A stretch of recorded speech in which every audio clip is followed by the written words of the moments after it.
నా టీం మంచిగా చేసింది, కొత్త టీం. యాక్చువల్ నేను దీనికి చాలా ప్రయోగం చేసిన, అనుభవం ఉన్న వాళ్ళు ఎవ్వరు లేరు.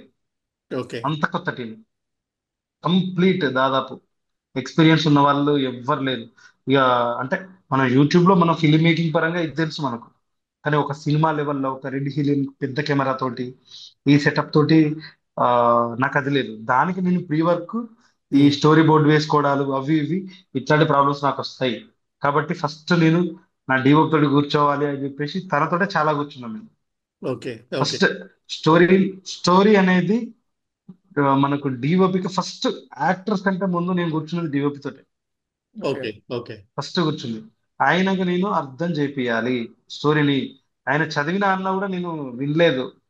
ఆయన కూడా మళ్ళా ప్రతి దగ్గర కూడా ఏంటంటే నాకు ఇది కనెక్ట్ కాలేదు, ఏంటిది, ఇదేంటిది, అదేంటిది అని ఈచ్ అండ్ ఎవ్రీథింగ్ ఆ అర్థం చేసుకున్నాడు. మళ్ళీ ఆయన ఈ స్టోరీ బోర్డ్ వేసుకునేటప్పుడు చాలా మంచి ఆర్టిస్ట్, ఓకే. మంచి ఓకే. బొమ్మలు గీస్తాడు, బొమ్మలు గీస్తాడు. ఈ మేము రాసుకునేటప్పుడు ఈ సీన్స్ లొకేషన్కి వెళ్ళే వాళ్ళం. ఆ లొకేషన్కి వెళ్ళి ఇక్కడికి వచ్చిన తర్వాత తనతో బొమ్మలు గీసుకొని ఈ షాట్ ఇట్లా, ఈ షాట్ ఇట్లా, ఇది వైట్ షాట్ తీసుకుందాం, అది తీసుకుందాం, ఇది అది చేసుకుని వేసుకున్నాం. కానీ నేను షూట్కి వెళ్ళిన తర్వాత తీసుకుంది ఏంటంటే ప్రతి షాట్ ఎక్కువ క్లోజ్ క్లోజ్ తీసుకున్నా, వైట్ తీసుకున్నా. ఓకే. ఓకే. ఎందుకంటే కొన్ని చోట్ల నాకు ఎమోషన్ డిస్టర్బ్ చేయడం నాకు ఇష్టం అనిపించేది ఫస్ట్ థింగ్. ఓకే. ఓకే. ఒక ఎమోషన్ ఉంటది కదా, ఒక ఒక డైలాగ్ నుంచి ఒకటి వాళ్ళు చెప్తున్నప్పుడు ఇది ఉమ్. అయిపోయింది కదా అంటే వాళ్ళు లాస్ట్ లో "ఉమ్" అనే ఒక ఎండింగ్ పాయింట్ ఉంటుంది చూస్తే నాకు అవి చాలా ఇష్టం. అంటే ఆ సీన్ కి వాళ్ళ ఆ చిన్న చిన్న అవి నాకు ఎక్కువ ఇష్టం అనిపిస్తుంది. సో నేను ఎప్పుడు కూడా అరే ఈయన కట్ చెప్పడేది, కట్ చెప్పడేది అనుకుంటున్నాను అన్నట్టు. నేను ఏమిటంటే ఆ చివరి దాకా ఇంకేదో వస్తుంది కావచ్చు అని చెప్పేసి చూస్తాను అన్నట్టు. ఓకే. ఓకే. నైస్. అది ఆ నొటేషన్స్ ఎన్ని ఒక ఉమ్, కంప్లీట్నెస్ అనేది వస్తుంది. ప్లస్ ఏంటంటే వస్తుంది, యా ఒక రియలిస్టిక్ ఫీల్ వస్తుంది. రియలిస్టిక్ ఫీల్ వస్తుంది. ఈ మధ్యలో డిస్టర్బ్ చేసి అడ్జస్ట్ ఏమవుతుందంటే ఈ కట్టుకి ఇది మళ్ళీ ఒక బీజియం వేయాలి, మళ్ళీ ఇంకోటి స్టార్ట్ చేయాలి. యా. ఇది డిస్టర్బెన్సింగ్ అనిపిస్తుంది నాకు పర్సనల్ గా. యా. సో ఎందుకంటే ఆ లాస్ట్ నొటేషన్స్ ఏదైతే వాళ్ళు అంటున్నారో దాన్ని సపరేట్ గా చేద్దాం అంటే అది రాదు యాక్చువల్ గా. ఆ కంటిన్యూటీలోనే రాదు. రాదు. యా. యా. ఈ ఎపిసోడ్స్ లో కూడా ఐ మీన్ ప్రతి ఎపిసోడ్ కి ఐ మీన్ ఆ సస్పెన్స్ క్యారీ చేయడం అది కూడా ఆ, అదే ఇందాక మీరు ఆల్రెడీ చెప్పినట్టున్నారు. యా. ఐ మీన్ ప్రతి ఆ ఆ వీలునామా దాని గురించి కొంచెం ఏదైనా కొంచెం దానికి ప్రీ ప్రిపరేషన్ ఆ స్టోరీ రాసుకునేటప్పుడు సో దీన్ని హుక్ పాయింట్ లాగా పెట్టి చేద్దామనేసి అలా అనుకున్నారు కదా, అది దాని గురించి కొంచెం స్టోరీ. అంటే విషయం ఏంటంటే ఫస్ట్ ఫస్ట్ అనుకున్న థాట్ ఏంటంటే వీళ్ళ లవ్ స్టోరీ గురించి ఎవరికి తెలియదు, ఈవెన్ వ్యూర్ కూడా తెలియదు. ఎలా అనే ఫస్ట్ క్వశ్చన్ క్రియేట్ అయిపోయిన తర్వాత అంతకుముందు నేను చూసినప్పటికీ ఆ పాతకాలంలో గొలుసు కట్ రాత అని ఒకటి ఉండేది. సో దానికి ఒక డిఫరెంట్ క్యారెక్టర్ టైప్ లో ఇచ్చేస్తే ఇంకా కిక్ ఉంటది కదా, మన స్టోరీకి ఒక అసెట్ లా మారుతుంది కదా. ఎందుకంటే అది హీరో ఇప్పుడు మూతవారికి క్యారెక్టరిస్టిక్ లాగా ఒక స్పెషల్ ఐడెంటిటీ అవుతుంది. ఆ ఎగ్జాక్ట్లీ. సో అది నాకు అద్భుతంగా అనిపించింది. ఏంది, అరే మూతవారికి ఇట్లా రాయి వస్తుంది, మూతవారి వాళ్ళ కూతురుకు చదువు వస్తుంది, వాళ్ళ ఇంట్లో పనిచేసే వ్యక్తికి వస్తుంది, వాళ్ళ పెద్ద కొడుకు వస్తుంది. ఇప్పుడు మీకు సెకండ్ ఎపిసోడ్ లో పెద్ద ఆయనకు చదువు వస్తుంది, చిన్న ఆయనకు చదువు రాదు, గొలుసు రాదు. రాదు. సో అక్కడ ఫన్ అనేది జనరేట్ అవుతుంది.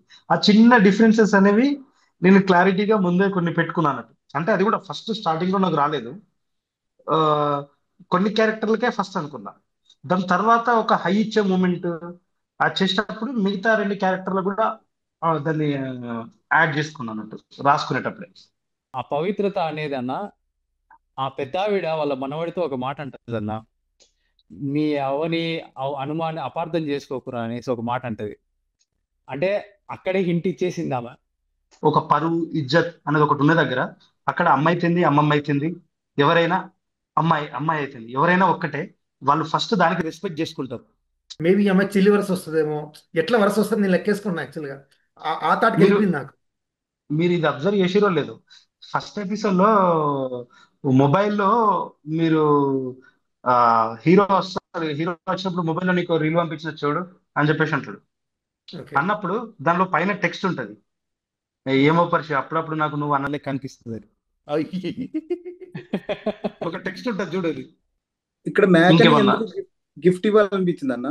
లవర్ కి ఎవరు ఆ, అన్నిచ్చిండు లవ్ అన్నిచ్చిండు లవ్ అంటే అందరూ అదే అమెచ్యూర్ అనే చూపించిండు. బదులు ఆ, ఒకటి మనం క్యాస్ట్ అనేది డైరెక్ట్ చెప్పకుండా ఇండైరెక్ట్ చెప్పిన అన్నట్టు. ఇప్పటి వరకు ఎవరు ఇలాంటి గిఫ్ట్ సినిమాల్లో ఇచ్చుండ్రేమో, మీరు ఇప్పించారు. అంతే. అంటే మళ్ళీ మీరు కూడా చూడరు ఆ డైలాగ్ కూడా అదే ఉంటుంది అక్కడ కాంటెక్స్ట్ లో ఏమని అవునవును. ఇది దాన్ని దాన్ని దాన్ని అందరం ఎట్లా వదిలేస్తాం వాడదాం అని చెప్పేసి పెద్ద పెద్ద అందరం ఫంక్షన్లు వదిలేస్తాం. చేస్తే మనం అదైపోతుంది. రేపు మనకు పిల్లలు పుడితే బారసాల వేస్తే ఇదే మేకప్ పిల్ల అవసరం. సో లైఫ్ లో దాని అవసరం అనేది చాలా ఉంది. ఇదే ప్రీషియస్, ఇది గ్రేట్ అని చెప్పేసి దానికి కూడా ఒక స్టోరీ ఉంది యాక్చువల్ గా. మీరు ఎలదరి ఆ సాంగ్ చూస్తే మీకు దానిలో ఆ, చాలా డీటెయిలింగ్స్ ఉంటాయి. హీరో ఆ మోతబారి ఏమనుకుంటాడంటే ఆ అమ్మాయి మోతబారి ఇద్దరు. ఆ అమ్మాయి ఏమో అతన్ని శివుల్లా ఆరాధిస్తుంది, జంగమయ్య అతనేమో పార్వతీదేవిలా. జంగమయ్య మీన్స్ శివుడు. ఉమ్, ఆ ఆ అమ్మాయి ఏమో శివుల్లా ఆరాధిస్తుంది, ఇతనేమో ఆమెను పార్వతీదేవి లాగా అనుకుంటాడు. కానీ చివరికి ఆమె ఏమైంది, గంగాదేవి అయిపోయింది. అంటే మీన్స్ ఒక ఆ, సమాజంలో ఒక ఉంచుకున్న వ్యక్తిలాగా ట్రీట్ చేయబడింది ఆమె. సో ఒక డైలాగ్ ఉంటుంది చూడు, ఏంది ఒక ఎక్కడ మీకు ఆ, చిన్న స్పేస్ దగ్గర ఆ, ఆ, ఆ, ఎక్కడ అంటే చివరి లిరిక్ లో ఉంటది పాట. ఏది ఆ, జంగమయ్య నీడే పర్వతమ్మ జాడే. లిరిక్స్ ఎక్కడ ఉన్నాయి, మీ దగ్గర ఉన్నాయి ఆ లిరిక్స్? ఒకసారి చూడండి, అది చాలా డీటెయిలింగ్ ఉంటాయి. దానిలో ఇంకో పర్స్పెక్టివ్ ఏంటంటే, నేను తలలో ఉన్న గంగే తప్పలేదే శివునికి, తలపునైనా నేనే వేరే పొలను నేను తలవను అని చెప్తాడు. అంటే శివుడైనా కూడా శివునికి ఒక ఆప్షన్ ఉంది, నాకు నువ్వు తప్ప వేరే ఆప్షనే లేదు, నాకు నువ్వే ఎవ్రీథింగ్ అని తను చెప్పేస్తుంది. కానీ అలాంటి అంత బలంగా అనుకున్న వ్యక్తులు దూరం అయిపోయారు. సో తనలో ఉన్న గంగే తప్పలేదు శివునికి. అంటే శివునికి రెండు ఆప్షన్స్, మన పార్వతి ఉంది, గంగాదేవి ఉంది, నాకు నువ్వు తప్ప వేరే లేదు.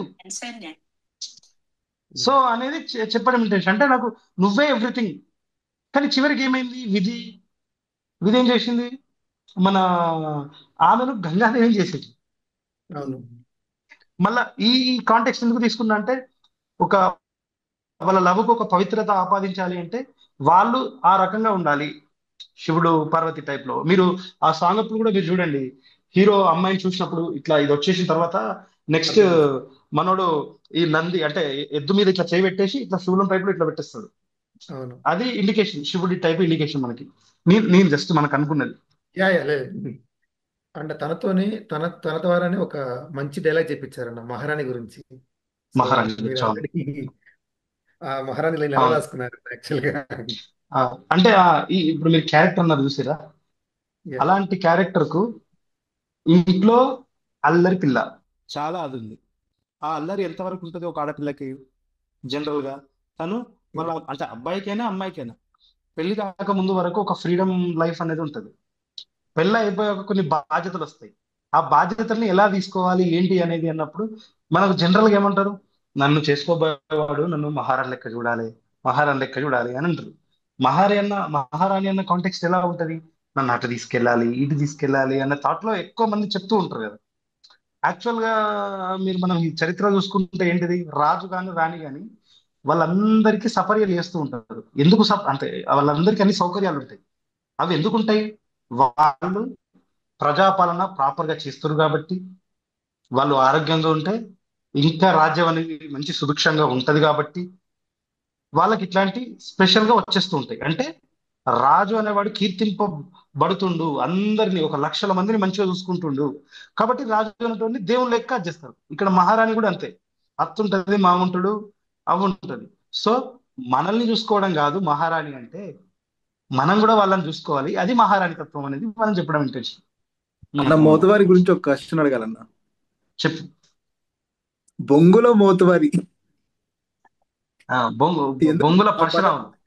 ఇంగ్లో వర్షం. ఆ పదం ఎందుకన్నా మోతువారి అని పెద్దగా పెట్టి బొంగులో అని ముందు ఆ కామెడీ మీరు టైప్ కాదు, ఇక్కడ ఆ, మీరు బొంగుల సత్తయ్య అనేది ఫస్ట్ వచ్చింది థాట్. బొంగుల సత్తయ్య, బొంగుల నర్సింగ్ యాదవ్ ఆ యంగ్ క్యారెక్టర్స్ తోటి. అందుకే ఈ బొంగుల పరశురాములు అనేది అది నేను యాక్చువల్గా ఫన్ కాంటెక్స్ట్ లో తీసుకున్నది, దానికి పెద్ద చరిత్ర ఏం లేదు. నాకు ఓకే. ఫస్ట్ నవ్వించడం థాట్ లో బొంగుల పరశురాములు బొంగుల మన విలేజ్ లో ఉంటాయి కదా కొన్ని పేర్లు, సంబంధం ఉండదు, మనిషికి ఉన్నది తెలిపిస్తుంది. ఏద్రా బాబు ఇట్లా ఉంటది, మనిషి ఆకలి పోతే అట్లా నీటి పెరుగుతో గిట్లుంది ఏందిరా అనిపిస్తుంది ఒకటిసార్లు. సో అది అంటే ప్రతి డీటెయిలింగ్ దగ్గర కొంత నవ్విద్దాం ఫస్ట్, అది అనేది ఇంటెన్షన్ అంతే.